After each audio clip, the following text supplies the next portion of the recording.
मंच पे माननीय मंत्री महोदय श्री राधा कृष्ण किशोर जी, वित्त और संसदीय कार्य मंत्री, उनके साथ में माननीय सांसद महोदय श्री महेश पोद्दार जी, हम सबों के अभिभावक की तरह से अयोध्या बाबू, हम लोग साथ साथ काम किए हैं धीरेन्द्र बाबू के साथ में, तो उनके साथ भी रहने में अच्छा लग रहा है। और सभागार में बहुत सारे लोगों को व्यक्तिगत रूप से जान रहा हूँ, चेहरे से जान रहा हूँ, नाम से जान रहा हूँ। इन सब लोगों को मैं बहुत बहुत नमस्कार बोलता हूँ। एक अद्भुत मौका है कि बीच बीच में आप लोगों से भेंट हो जाती है। 11 साल पहले मैं रिटायर्ड हुआ ICR पलाडू से, तो ऐसा मौका मिलने से ऐसा लगता है कि फिर से कुछ ज़िंदगी जुड़ गई हमारे अंदर में। कुमार देवाशीष जी का, इनकी बातों में बड़ी ऊर्जा है और इनमें बड़ा कमिटमेंट है। इनसे पहली दफ़े शायद 6-7 साल पहले भेंट हुई होगी। संस्था 6-7 साल की संस्था है, तो पहले ही दिन से वो बोलते हैं लव एट फर्स्ट साइट वाली बात है।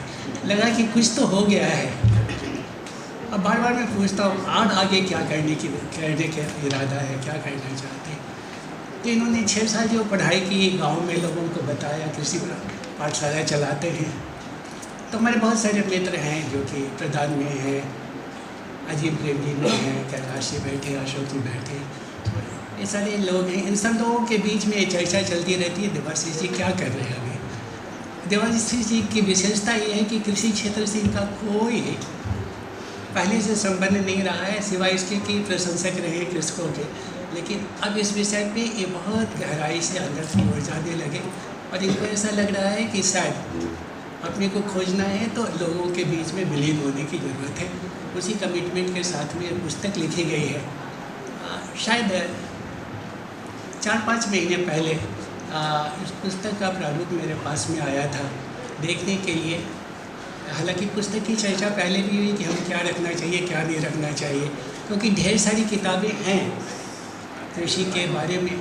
लेकिन आप झारखंड और छत्तीसगढ़ के लिए विशेष रूप से खोजेंगे तो ये पहली पुस्तक होगी जो झारखंड और छत्तीसगढ़ के परिदृश्य में लिखा गया है।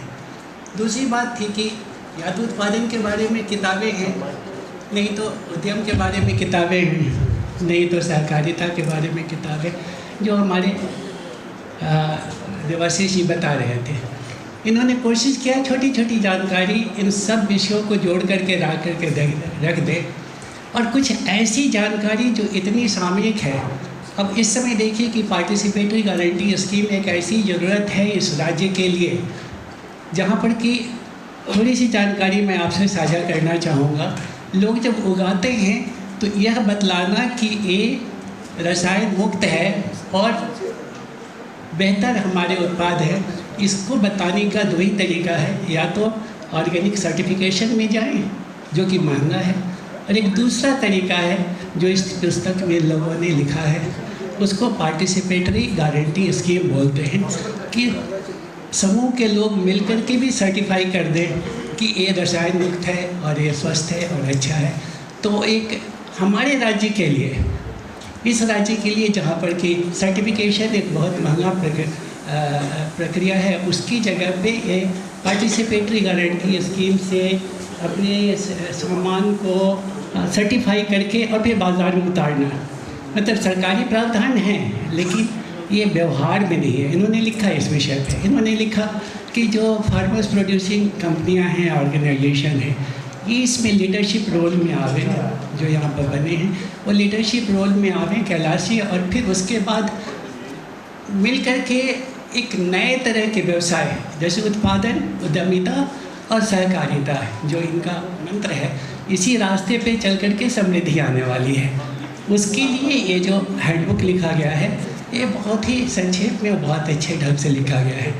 बड़े कुछ एक विषय पे मैं देख रहा हूँ गहराई से भी जानकारी लिखी है, विशेष करके जो सॉइल साइंस है उसमें इन्होंने रुचि ली है, पानी के ऊपर में भी जानकारी है, क्रॉप के ऊपर में भी जानकारी है। लेकिन जो अच्छी अच्छी बातें इसमें थोड़ी से जो लोगों से हट कर की जो जानकारी है वो है कि जो इन दिनों हम सामूहिक खेती, सामूहिक व्यवसाय की ओर बढ़ने के का ही जो प्रयास है, अभी धीरेन्द्र सर बता रहे थे कि वहाँ पे प्रोसेसिंग नहीं है, जिसके कारण वैल्यू एडिशन नहीं है। गांव के स्तर पे बिजली की उपलब्धता ही नहीं है कि वहाँ पे प्रोसेसिंग के बारे में बहुत कुछ बातचीत की जाए। और अगर बिजली है भी 2% के आसपास में बिजली ग्रामीण क्षेत्र के लिए उपलब्ध है, जो कि बहुत अपर्याप्त है, हमारे पंपों को चलाने के लिए भी अपर्याप्त है।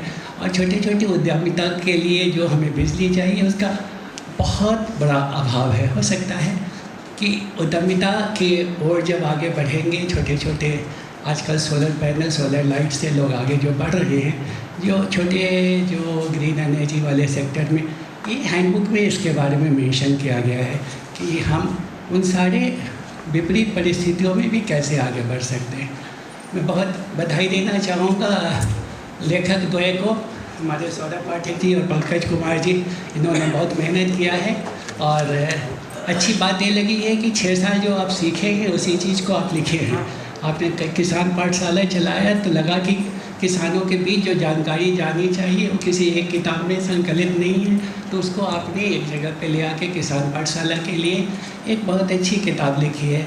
आपने जैसे कि गांव की लाइब्रेरी के बारे में जो इनकी सोच है उसके लिए ये बहुत बढ़िया है। एक छोटा सा सजेशन होगा और मे बी कि हमें इसमें सरकार की भी सहयोग की आवश्यकता होगी। विषय ये है कि अभी भी गांव में जो क्षेत्रीय भाषाएं हैं उसके लिटरेचर उपलब्ध नहीं है।